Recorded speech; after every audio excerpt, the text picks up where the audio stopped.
Okay, so thanks for coming today to the to this talk. So the title of the talk is what we've called layered givens transform. So these are tunable complexity, high performance approximation of non-separable transforms, and hopefully all of that is going to make sense.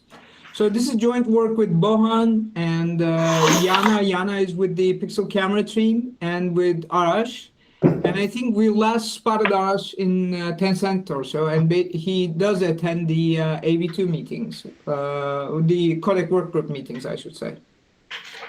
All right.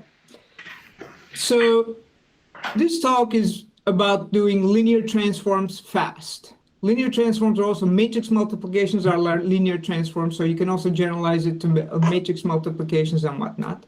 You can also do some generalization to convolutional neural networks when you're doing that convolution part, etc. So we're trying to do those operations as fast as possible.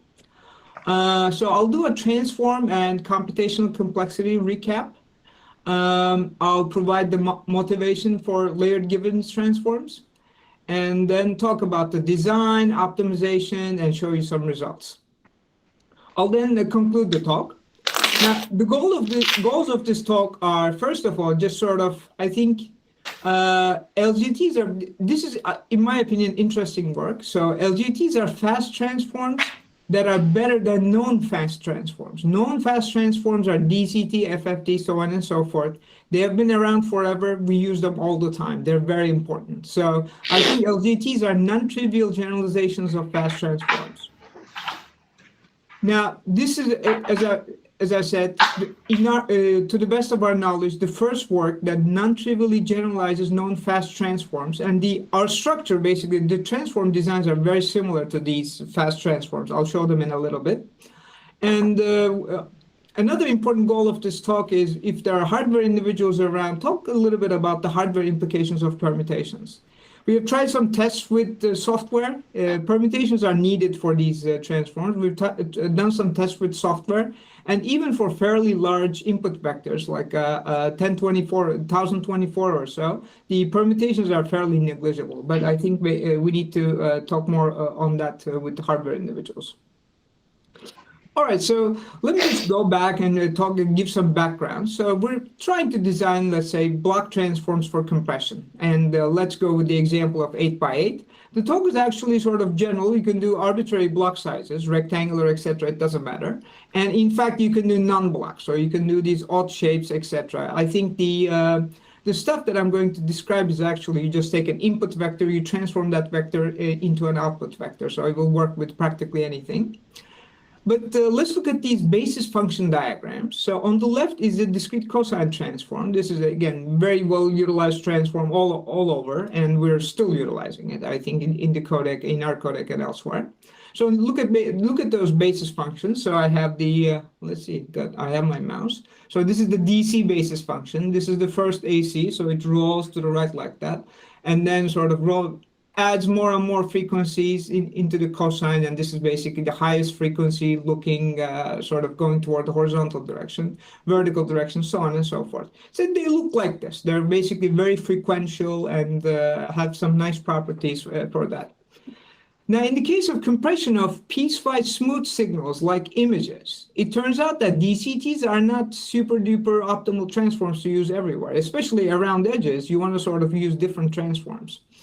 And many people have designed transforms for that. And I will basically sort of use the example of the sparse orthonormal transform that we had designed way back. The main reason for using the SOT is that I have them in MATLAB and I can do basically very easy comparison. It's our work. I just load them up and basically do quick comparisons. It's super easy for me, convenient for me. Now, but I would like, and what I'm going to say now is shared with all these data-driven transforms for compression. And first of all, notice that this is a non-separable basis. The DCT is a separable basis. So it's a 2D separable. SOTs in this case, the one directional at 135 degrees is not separable. And you cannot approximate this basis well with a separable one, in fact. It is directional, so notice basically some basis functions are going this way, for example, and primarily I think there's a lot of directionality in this direction there. And in these basis function diagrams, gray means close to 0, white is close to 1, and let's say black is close to -1, let's say. I don't know if 1 minus 1 is correct, but basically gray is close to 0. Now, one of the important things is what I've called basically loosely compact support here. And compact support is in discrete time doesn't really mean much, but so look at some of these basis functions. For example, look at this. It looks like the non-zero portion of the basis function is defined on an island here. So most of the sort of block is 0, except right here is non-zero. And again, look at this form, for example. It's also like that. And both the directionality and this sort of this island or compact support behavior is in fact expected from theory. And these transforms just come out of data, and it's nice to see that sort of the theory and the data matches, et cetera, or that the theory is actually valid, relevant to the data. So these are some nice transforms, and from a compression performance perspective, and these are some nice transforms basically because computationally they're nice. And over smooth regions, DCT is king, really. It's really a nice transform over smooth regions. But over edgy regions, I want to sort of shift to using something like the SOT. Okay. So the way one would use, for example, these things is that, so, and again, this is, I think, can be justified with theory, with piecewise uniform signals. So you would chop the signal into blocks, let's say, and over smooth areas, you categorize each block, you classify each block, and over smooth blocks, you use the DCT. You keep using the DCT. But over blocks that are, for example, over edges, this, that, etc., you want to use an SOT of the appropriate type, or you want to use one of these data-driven transforms of the appropriate type. So here, for example, I want to use this class 3 SOT that we have so labeled, and sort of directional like this. And here, I'm just showing, I think, the first 10 or so of the basis functions. They all have 64 basis functions, but just to sort of save some space. Here, I want to use this one, basically aligned like this. And here, I want to use actually this one that's aligned like this. Now, again, from theory, one of the important things is that if you classify correctly and shift to each one of these classified, basically class-specific transforms, that is asymptotically, in fact, optimal over piecewise uniform signals. And another interesting fact is that if you classify correctly, in fact, the classification information is irrelevant asymptotically. Basically, it is an insignificant portion of the overall bit rate. So again, I think the theory sort of suggests some asymptotics, and then we do the practical designs, and then we check, well, how well does it hold, etc. But it seems to be holding quite well. Now, we've done these just to sort of establish the worthiness of an SOT for approximation. We've done these SOTs, and for example, we were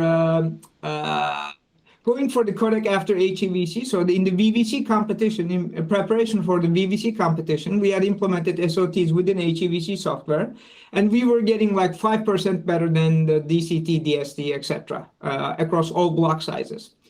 And this is with the caveat that we were not particularly careful with encoding the overhead. We just rudimentarily encoded the overhead. I always say this, for example, our Qualcomm colleagues, and I would loosely mention the name of Martha. Martha does an amazing job with these overheads. So if Martha touched the overhead portion of this number will probably go to 7% or higher, in fact. So the overhead, we didn't really do a great job in encoding, but it's basically with overhead. Was it for the all intra case, the 5% or inter also? So this is for all intra. For all inter, we did something different. I think I mentioned that to you, but so this is just sort of, in this talk, let's just talk about intra compression for the time being. So SOTs, again, do 2% better than these adaptive trigonometric transforms. At the time, there was an EMT, this, that, etc. They were doing better than that, so on and so forth. So anybody interested in SOT, I have software, this, that, etc., everything in there with the actual data for comparisons and whatnot. But in this talk, what we want to do is, okay, we have these nice transforms that we would like to use in compression. Let's sort of, for the time being, talk about blocks, but okay, so SOTs are better than DCT, DST, but they're non-separable and they're slow. They're super slow. how can I retain the SOT-like performance or the good compression performance without sacrificing computational complexity? So that's basically, that's our goal here. Now, the block sizes, the 8x8 is very convenient, nice, pictures come out nice, etc. But it's just an example. Obviously, same thing for 4x4, 16x16 and higher. And can also handle irregular block sizes, oddly shaped regions, wedges, this, that, etc. None of those are a problem for the work that I'm going to describe. So blocks are just sort of for these nice pictures and because we're all familiar with blocks. And likewise, SOT is just an example. You do your PCAs, this, that, etc. You do, let's say, a depth-wise separable CNN, large CNN on basically on a picture, then it's still, I think, similar things apply. So again, SOT is just because I have the stuff in MATLAB conveniently. Now let's talk about transforms and complexity. So an n by n block has n squared values. So non-separable transform is going to need n to the power 4 multiply adds. That's because you take those n squared values in the block, you put them in a vector, and then now you want to transform this vector of n squared values. So you need a matrix that is n squared by n squared. We're talking about orthonormal transforms there, invertible orthonormal transforms. We can generalize the invertible transforms as well, but let's talk about orthonormal. So you need an n squared by n squared matrix. So you need to do n to the power 4 multiply adds. Now this seems to be just a number, but we'll do some examples in a little bit. This can become, quite high. Now, so the transformation in this case is implemented as a matrix multiply. So it's an n squared by n squared matrix multiply n squared by one vector. And I need n to the power 4 multiply adds. And I also need to store these ways for the transforms. For each one of my SOTs, in fact, for every block size, I need to store n to the 4 weight values. Now, in places like MPEG and etc., I think people usually give you a hard time. I mean, some people, not everybody. Some people usually give you a hard time with this sort of, oh, how are you going to store these n to the power 4 weight values? I think this is also a hardware concern. So how do I basically store these weight values? I personally feel in this day and age of technology, sort of the storage of the weight values is not super significant. But again, this is a point of concern. I think this is a legitimate point of concern. Although my opinion, or from the software opinion, let's say it's probably not that significant an issue. From the software, we're interested in the red circle. All right, so obviously people have been doing separable transforms for a long time, not because they didn't know non-separable transforms, but you know, they're too complicated. I think these things come from the early stage of image processing, and in video, we are still using a lot of separable designs because the data rate is too high. Doing non-separable is just, I think, ends up being too difficult computationally. And separable is very easy. What you do is, well, you do on every row of my 8x8 or whatever block, I first do a row transform, and then I repeat the same row transform on every row, put the coefficients back in there, and then I do column transforms over every column. So row transform, put the coefficients back in, do the column transforms, and that's my transform. So both the row transform R and the column transform C are 1D transforms. I can make them to be the same, I can make them to be different. They're n by n matrices. Now, the row transformation takes n squared multiply adds for each row. So basically, they're combined n rows, so they're like n cubed multiply adds for the row transform. Well, I also have to do the column, so they're like 2n cubed multiply adds. Now, then, if I count the number of weight values, then I have 2n squared weight values. That's for a different RNC. If I make RNC the same, then I have n squared weight values. And obviously, these different sort of designs that I can do, they impact performance. So it's just not, obviously, I would rather have n squared weight values than 2n squared weight values, but my performance suffers, for example. Now, these are separable transforms. They're separable, nice, lower complexity than non-separable, but they're not fast. Now, fast transforms are a separate breed on top of this. And the fast transforms are things like the FFT, DCT, etc. And they incur complexity that is 2n squared log n. So remember, it was 2n cubed. I take one of those n's and convert that into a log n, and that's what a fast transform does. Again, it seems basically with these numbers or whatever, with n, etc., it seems insignificant, but it ends up being quite significant when we do the examples in a little bit. Now, in the previous talk here, I talked about our previous design, and this is what we call the row column transform. So it's just like a separable transform, except that you allow yourself to use a different transform every row, and then a different transform every column. And doing this followed by a permutation. So this permutation is just a shuffling of the output. So you shuffle things and then you place them into the output. So these transforms end up being interesting and end up doing quite well. So every row gets a different 1D transform. Every column gets a different 1D transform. And P is a permutation, a fixed shuffling. It's like you would normally do a zigzag ordering of the coefficients, for example, but you just do whatever, a prescribed ordering that we mentioned. And throughout this talk, I'm going to pretend that the permutations are minor or zero complexity. But I will point out, that there is actually complexity. So I'm not going to push it under the carpet, but it's something to talk about. So these transforms have two n-cubed multiply adds and two n-cubed weight values. So previously with the separable, we had same multiply adds, but separable had two n-squared weight values for R and C being different. Now I made that into two n-cubed weight values. So obviously this gives some of the hardware individuals, or basically people who are concerned with weight storage, some concern. I would just like to point that out. So the presentation deck for these transforms are there if anybody wants to access. Now the important thing is basically in this work, we didn't just do it, let's just generalize these row transforms, put more row transforms, put more column transforms, etc. From the get-go, we tried to design directional transforms. So we were trying to sort of upgrade separable designs to keep the complexity of the separable designs, but get them to approximate directional transforms. And that's why we had different rows. We thought that, okay, maybe the first row is going to do some transform like this. And maybe we can get the second row to be slightly shifted a version of that so that it becomes a little bit more directional. And in fact, it turns out you can do that if you do the right optimization. So one of the main takeaways from the RCT work that we've done, and I think I've also presented here, is that the permutation. So RCTs are structurally constrained. Separable transforms are even more structurally constrained. RCTs are sort of, because I allow different row transforms and different column transforms, they're sort of less constrained. But it turns out the presented ordering of the desired basis matters heavily in the optimization of the RCT design.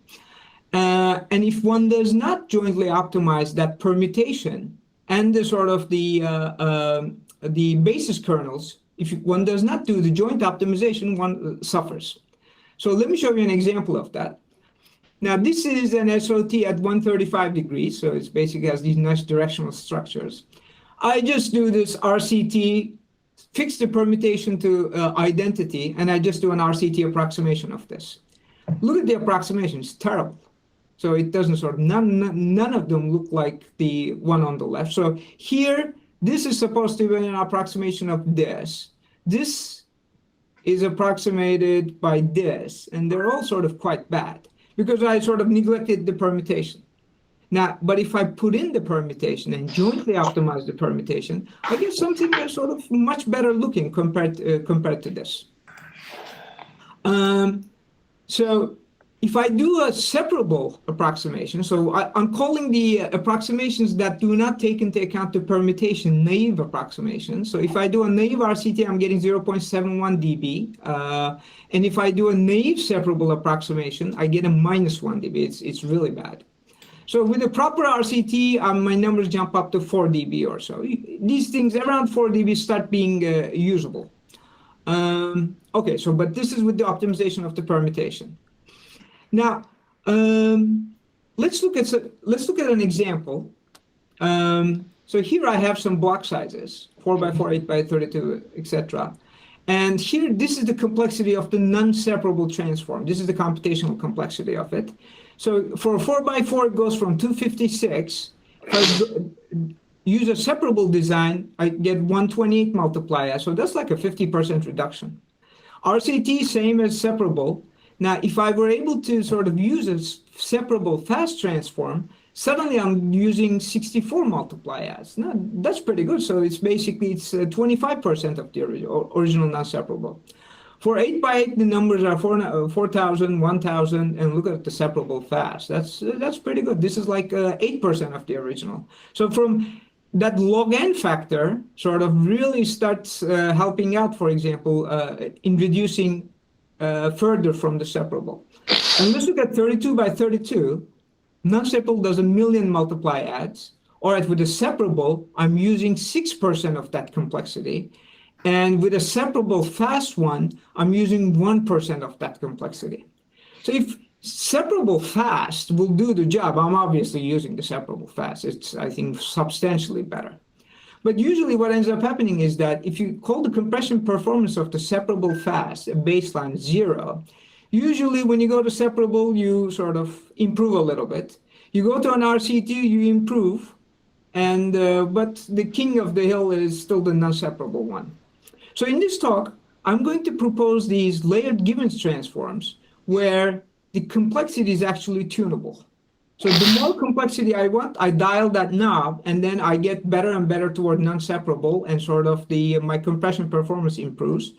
And then if I want to go faster, I dial it sort of to the left. I lose some compression performance, but I get faster. Okay. Now, the new design is very similar to the RCT design conceptually. So I would like to first mention a little bit about what are the key things we learned from the row column transforms.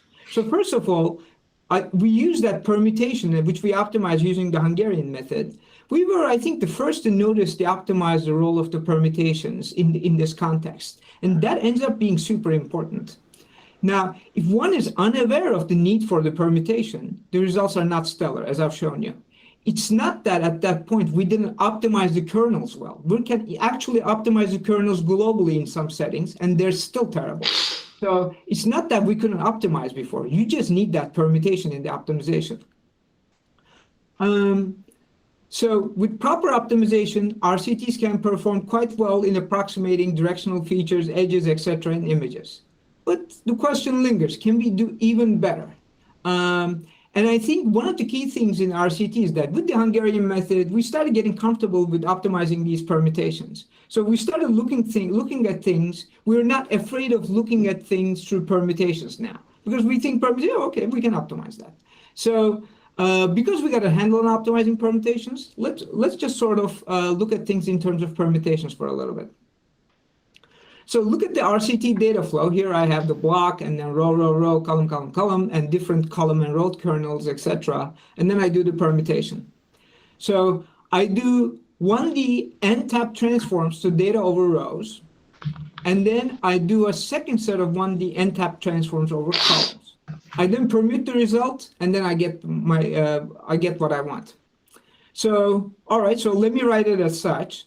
I first take the data and put it into vector form, and then I do these n-tap transforms. I do n different n-tap transforms on this. I then permute to line up the columns, and then that becomes this n-tap transform bank, basically, again, so different n-tap transforms, permute, and then I get the output. With my sort of familiarity with permutation, I'm asking myself, okay, look, this is 2 layers, and I have... let's call this a permutation as well to order into the vector. So I have 1 permutation, 2 permutations, 3 permutations. It's a 2-layer sort of flow. What is stopping me from doing more layers of this? I can clearly permute here and come up with yet another transform, n-tap transform if I wanted to, and then do another one. Why not do that? Maybe that way I'm going to do even better than the RCTs. And then so that's basically one thing. Maybe I can increase the number of layers. Why not increase the number of layers? I know how to optimize permutations. So another thing is this. Look at this n-tap transform. So the n-tap part of it bothers me. Why am I doing n-tap? Well, maybe I can do k-tap. I can do whatever tap I want. Maybe I shouldn't change the number of taps for each layer and whatnot.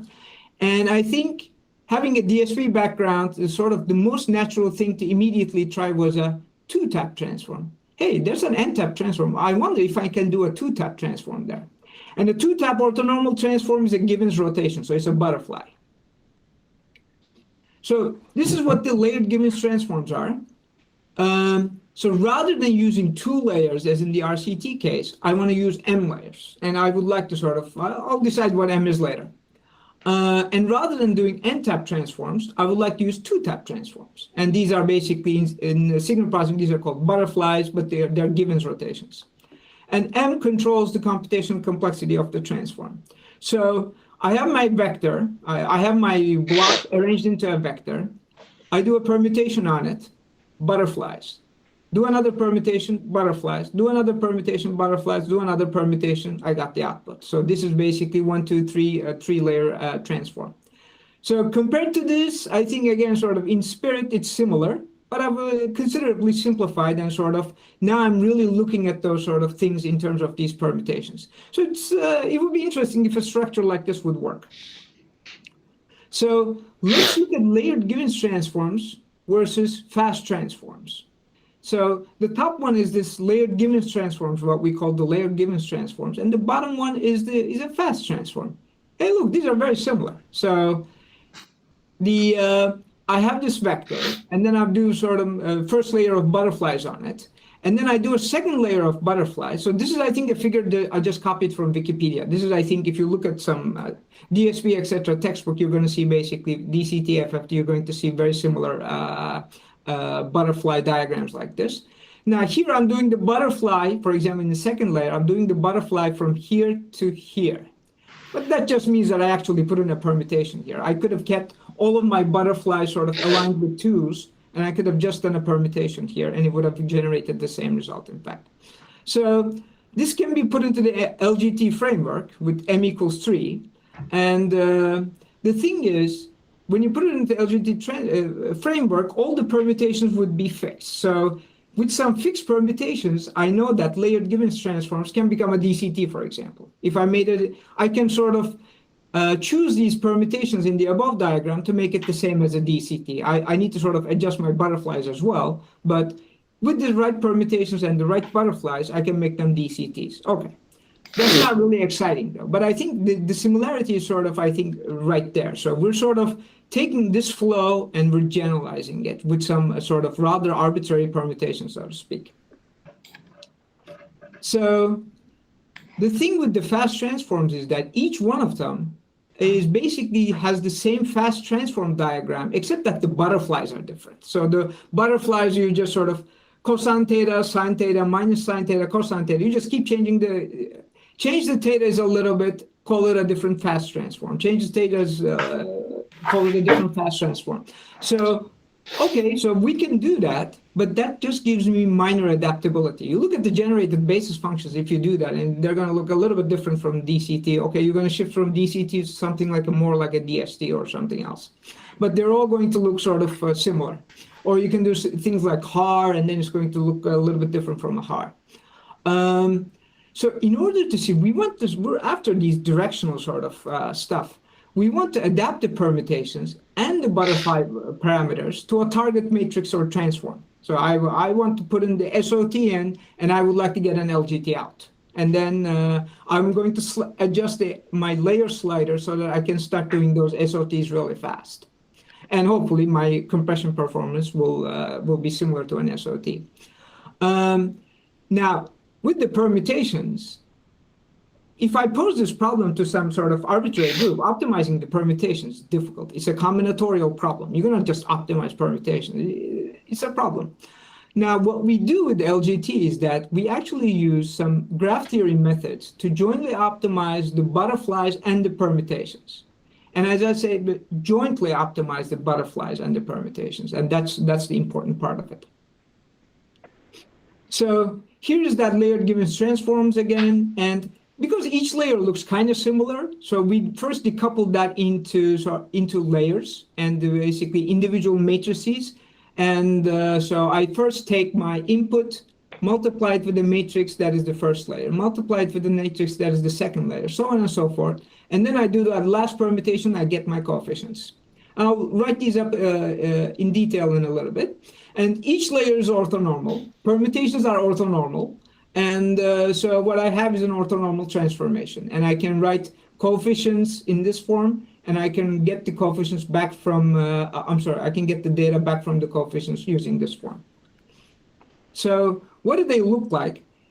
We parameterize each layer to look like this. So each layer, each GI, takes its input, shuffles it, does Givens rotations, does butterflies on it, and then does an inverse shuffle and generates the output. And then the next layer will take this output, do a shuffle, butterflies, inverse shuffle. Now the shuffle, butterfly, inverse shuffle is convenient during optimization. Otherwise, I don't need the inverse shuffle. So when I put these transforms together, this inverse shuffle and the next transform shuffle is going to sort of merge together into a single shuffle. So the implementation is going to be permute, butterfly, permute, butterfly. And one can implement this basically on vectors quite fast. I'll talk about that in a little bit.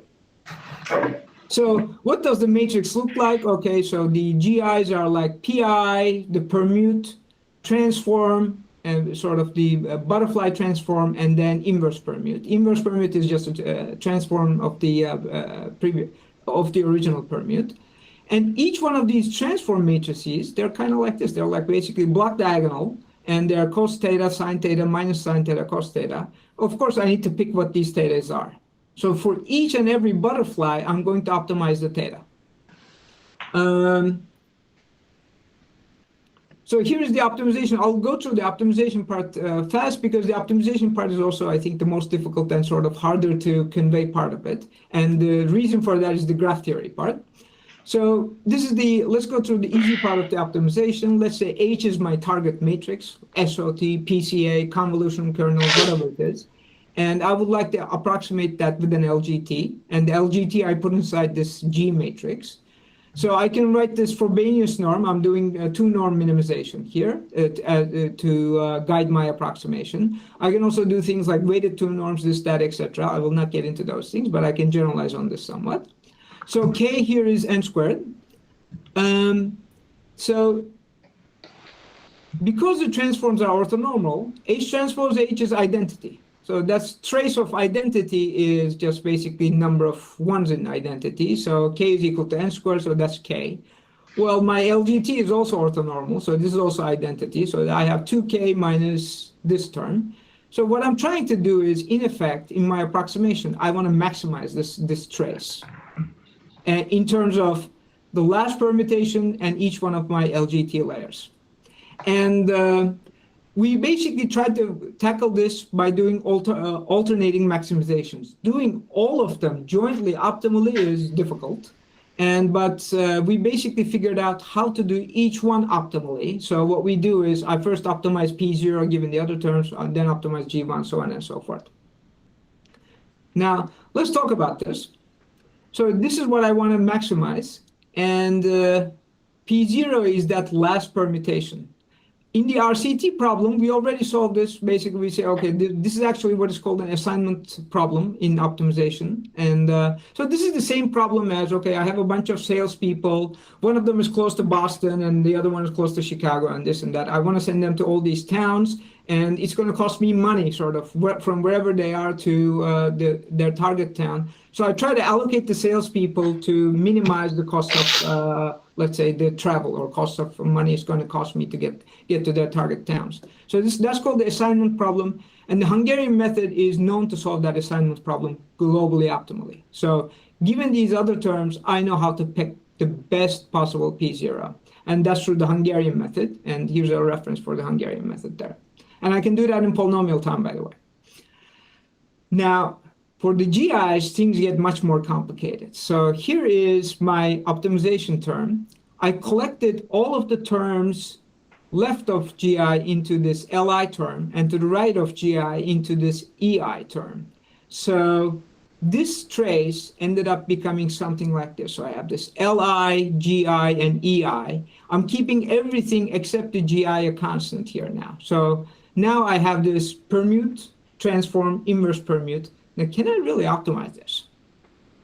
So, in fact, Bohan, I think, was, I think, at the time, figured this out. And so there is this not well-known method in graph theory, and it's called the Blossom method.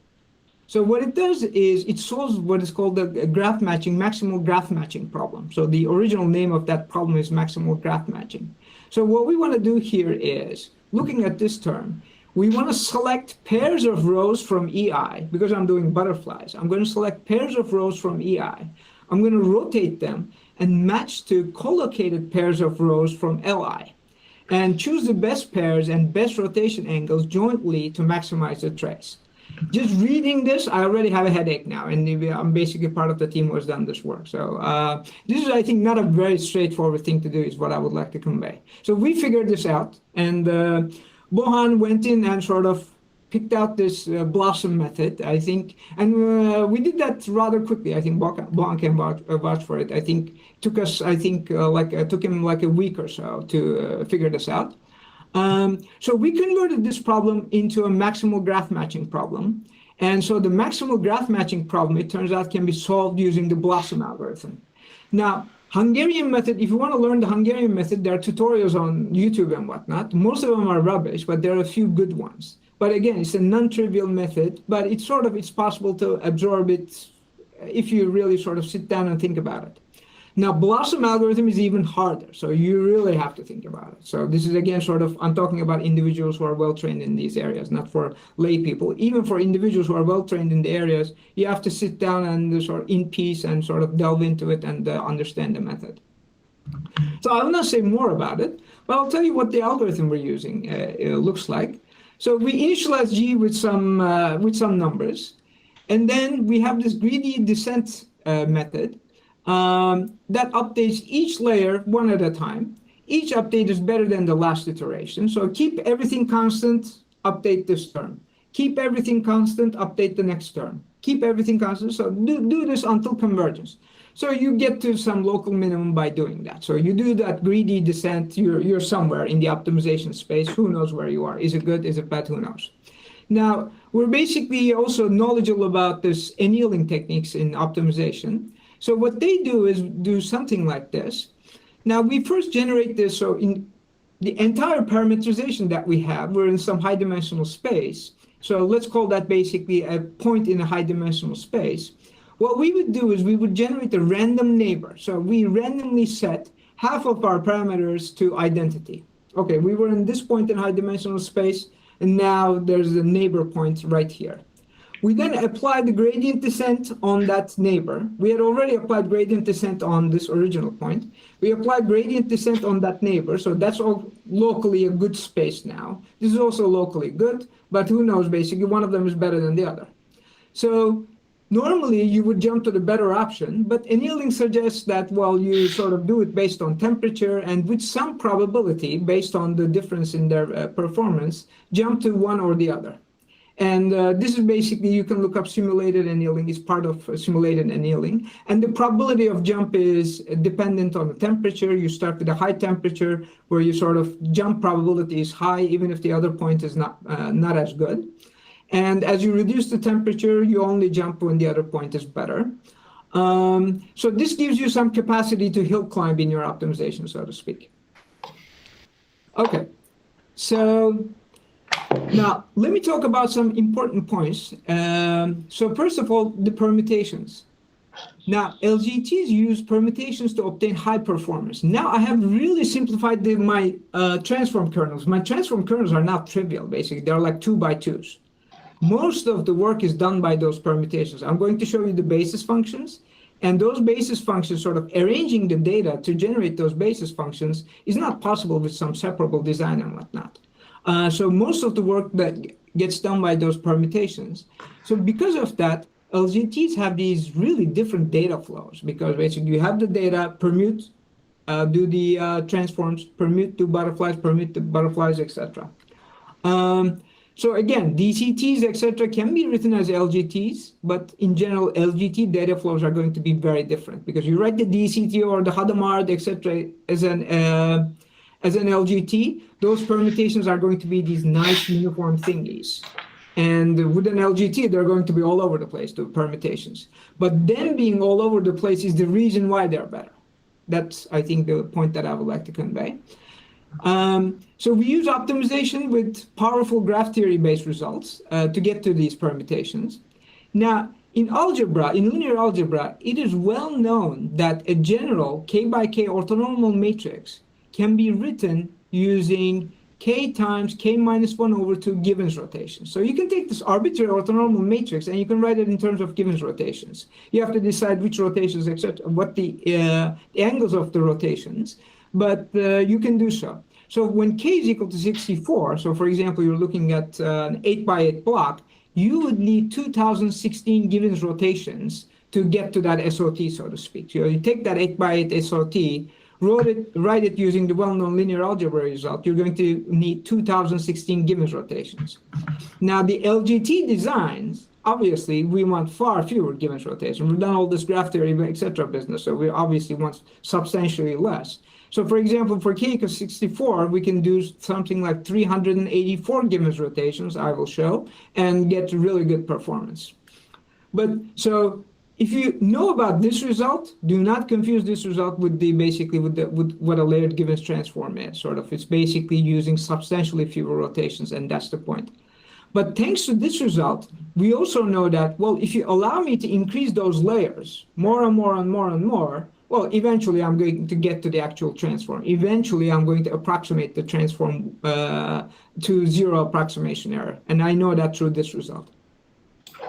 Okay, so this is what we call the tunable complexity. So LGTs have tunable complexity. As layers increase, the complexity, so as each layer, remember, does a permutation butterfly. If you allow me to do many, many permutation butterflies, my complexity increases, but my approximation error will decrease, assuming I optimize things well. And again, as I've said, with enough layers, I'll get the perfect reconstruction. Thanks to the linear algebra result, I know that for a fact.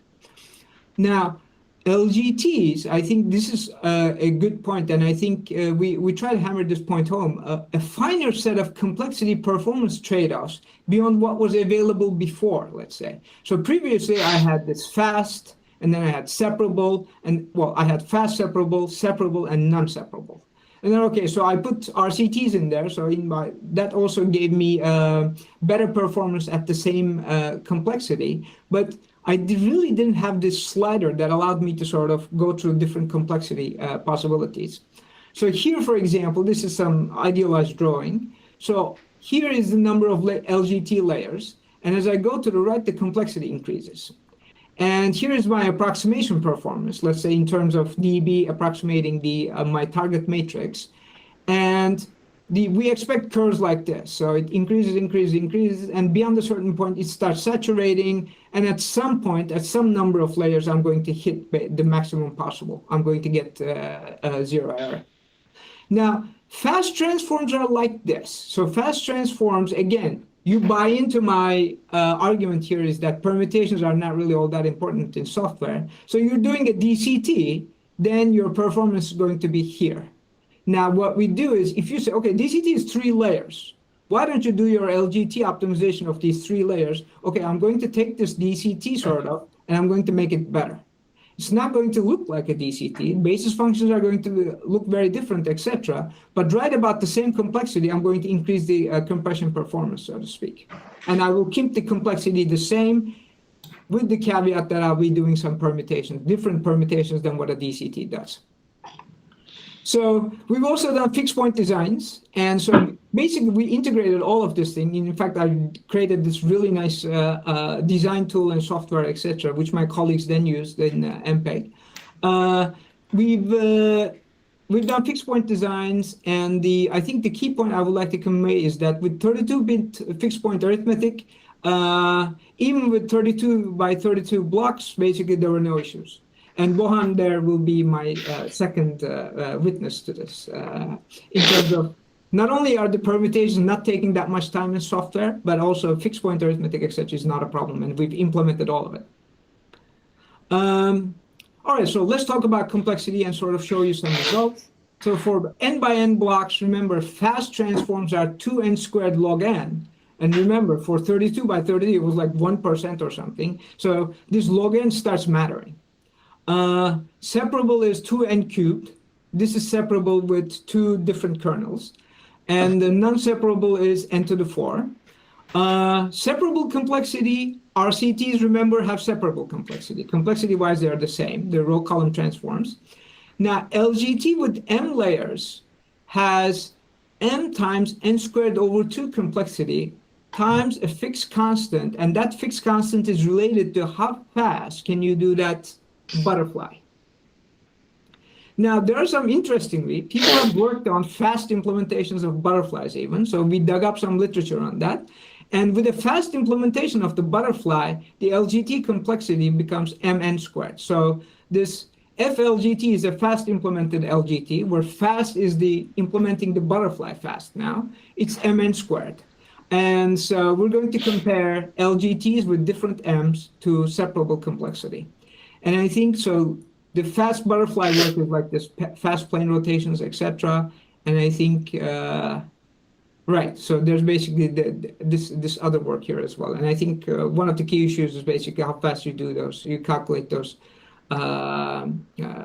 square roots in some cases, because there are different ways of formulating the butterflies. So I think these two sort of references are worth looking at if you're into these things. So complexity, 8 directional SOT bases. Each one is classified to sort of handle a certain direction. And in fact, the classification and direction come from the data. So they're basically 0 through 7 pi over 8. And K is 8 squared, 64. So we're going to do comparisons with improved separable and the row column transform design. Improved separable means we actually designed the separable transform with the permutation optimization. You do a naive separable, it's terrible. Naive RCT is less terrible, but still bad. We do improved separable and obviously non-naive RCT. And we compare results to those. So again, right, separable designs are not naive. And I show some compression results. Compression results are basically something like a JPEG 2000 codec. So these are, I think, results that we put in a paper at the time. We also have a whole bunch of results in the HEVC codec. I think Bon and I will tell you what we remember from our results there.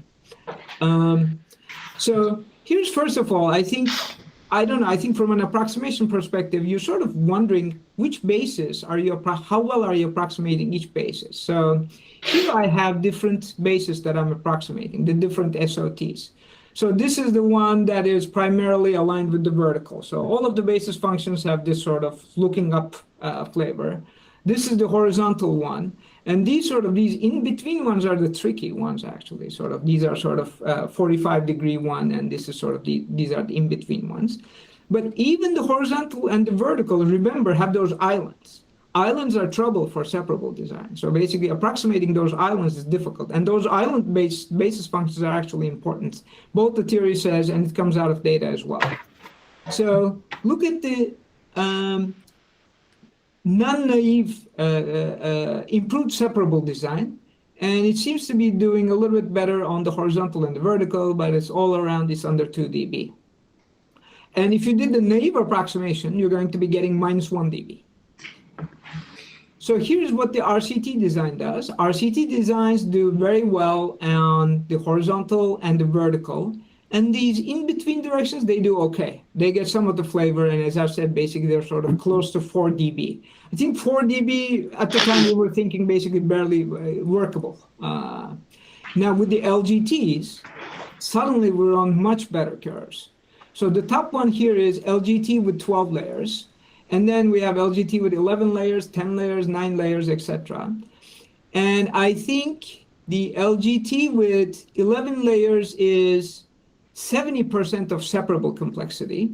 And LGT with 12 layers is 75% of separable complexity. So not only is this top curve beating my RCT, it's also less complex than my RCT with the caveats of the permutations. So this is, I think, especially in these sort of, look at these directions, sort of these in-between directions, it's doing quite a good job. I think on this table, what we tried to do is we tried to reduce the layers to match the separable complexity, or I don't know, I forgot. We basically tried to reduce the complexity as much as possible. Oh, I know what I did. We tried to match the compression performance and reduce the complexity as much as we could, I think, with the slider. So for these examples, we were able to sort of get the same complexity as an RCT with 70% of RCT complexity.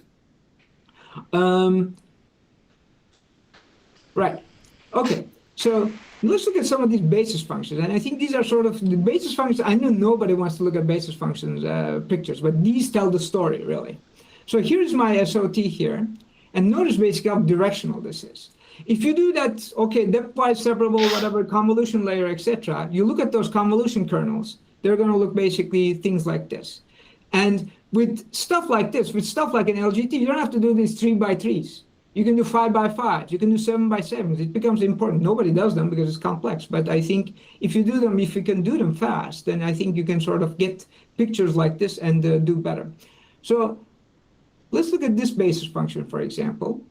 And let's see. So let's look at, first of all, the improved separable one. Look at the improved separable approximation of the same basis function.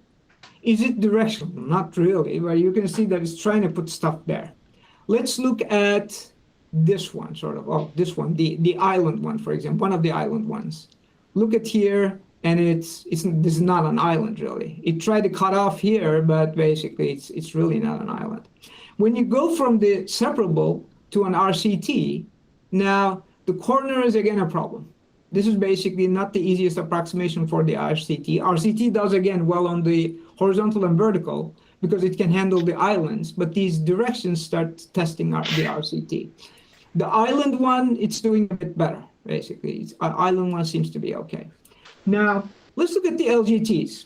For m equals 12, and this is at 75% of the separable complexity, so it's already less complex than an RCT.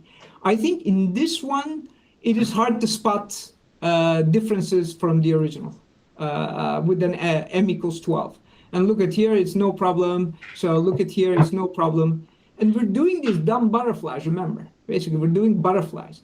All of this action, all of this directionality, etc., is thanks to the permutation optimization.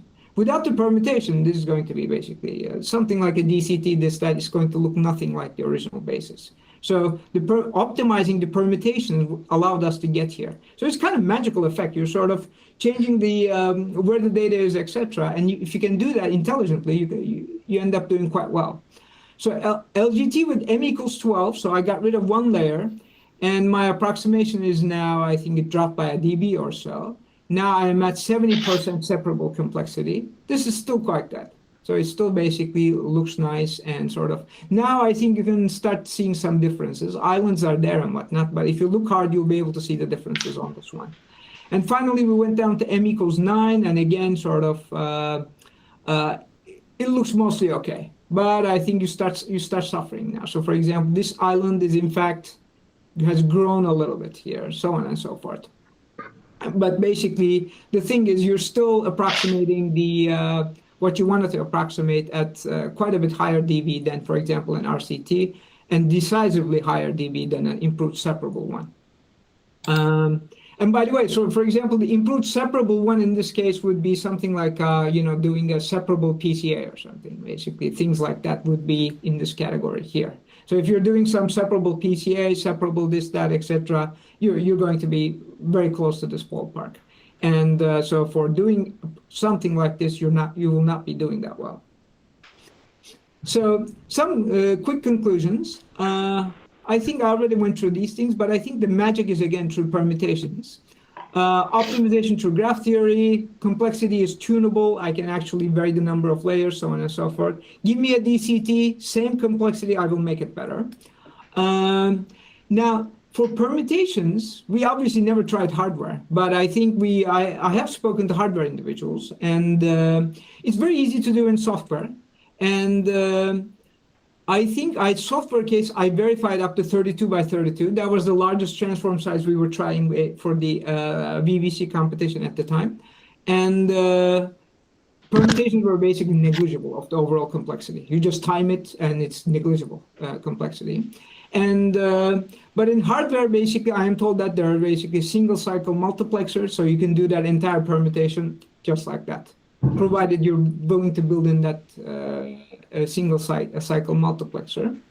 Obviously, it can be used to do sort of deep nets and matrix multiplies, etc.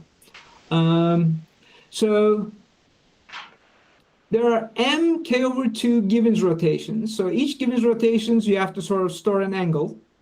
And there are m plus 1 permutations, and permutation basically is a permutation. So you have to not only do the permutation, but also store the permutation. And that is also a hardware argument. Okay, so you have all these permutations, but you have to store them. Again, because it does vectors into vectors, sort of doing these non-block regions, etc., is not a problem. Now, but this is not some sort of fancy something that doesn't work, or maybe it will work, maybe it will not work. We actually sort of, as I said, done this fixed point implementation, HEVC and HM. That work ended up being sort of a version of that work ended up being part of the VVC competition, basically in sort of somebody's codec. You can find this document, you can find it in that document. It was also in some core experiments. My colleagues, I think, tried it in some core experiments, but I think the permutations are not sort of, I suppose, at the time were not particularly palatable, or I don't know, somebody made an argument around those lines. And we, in fact, got a best paper award for this work. But I guarantee it, the work works. So basically, you can just sort of make it work, make it function, etc. It's just a matter of how important are these permutations for you. And you cannot come up and say, why don't you do less permutations? Because the magic is in the permutations. Once I do less permutations, I still less magic. So that's basically the end of my talk. And if any questions, I'll be happy to address them. First, thank you very